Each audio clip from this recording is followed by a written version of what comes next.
ஒரு நல்ல கல்வியாளர் மூலமாக ஒரு பள்ளிக்கூடத்தை நடத்தும் பொழுது ஒரு சமுதாயமே உருவாகிறது. வெறும் மார்க் வாங்கக்கூடிய இயந்திரங்களாக குழந்தைகளை வளர்க்காமல் பண்பான சமுதாயம் எங்கே உருவாகுது? பள்ளிக்கூடத்தில் தான் உருவாகுது.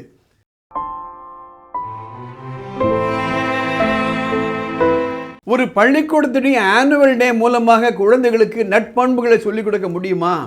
முடியும்னு ப்ரூவ் பண்ணாங்க late doctor Mrs YGP, the founder of Padma Seshadri group of schools, Chennai. அவங்களுடைய நேர் பார்வையில் 1996லேருந்து 2021 வரையில் நானும் ரதா மேடமும் திருவள்ளூர் ஆர்எம்ஜிஎன் பள்ளிக்கூடத்தை நடத்தி கொடுத்தோம்.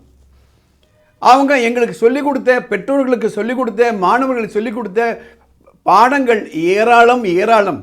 ஒரு உதாரணத்திற்கு ஒவ்வொரு ஆனுவல் டேவுக்கும் ஒரு தீமை அடிப்படையாக வச்சு தான் ஆனுவல் டேவை நாங்கள் கொண்டாடுவோம்.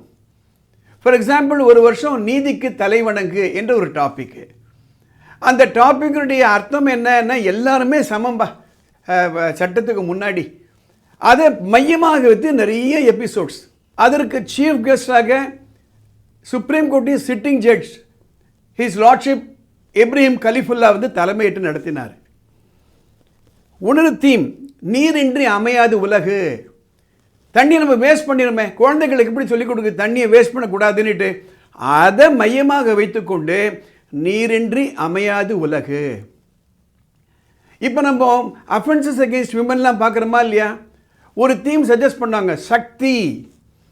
அதாவது இந்த நாடு பெண்களை எந்த அளவிற்கு உயர்வாக நடத்தியது என்பதை மையமாக வைத்து ஒரு annual day. Another theme unity இன் டைவர்சிட்டி.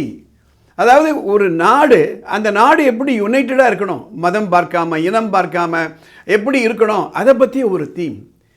அவங்களுடைய ஒரு அட்வைஸ் என்னென்னா, ஆனுவல் டேவை நீ அவுட் சோர்ஸ் பண்ணாத, நீங்களே கதை எழுதுங்க, நீங்களே பாட்டு எழுதுங்க, நீங்களே மெட்டு போடுங்க. இதெல்லாம் செஞ்சோம். ஒரு ஸ்டுடியோ புக் பண்ணி குழந்தைகள் போய் வாய்ஸ் கொடுப்பாங்க.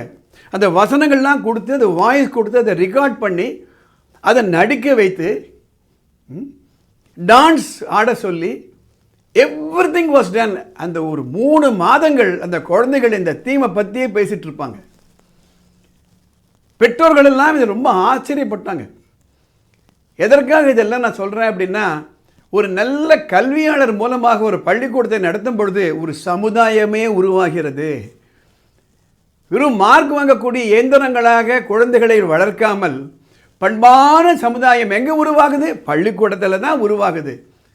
எனக்கும் ராதாவுக்கும் எவ்வளவோ கொடுத்து வச்சிருக்கணும். நாங்கள் டாக்டர் மிஸ்ஸஸ் வைஜிபி மூலமாக ஒரு பள்ளிக்கூடத்தை 25 ஆண்டுகள் நடத்தி கொடுத்த பெருமை எங்களுக்கு இருக்கிறது. இன்றைக்கு அவருடைய 100வது பிறந்தநாள்.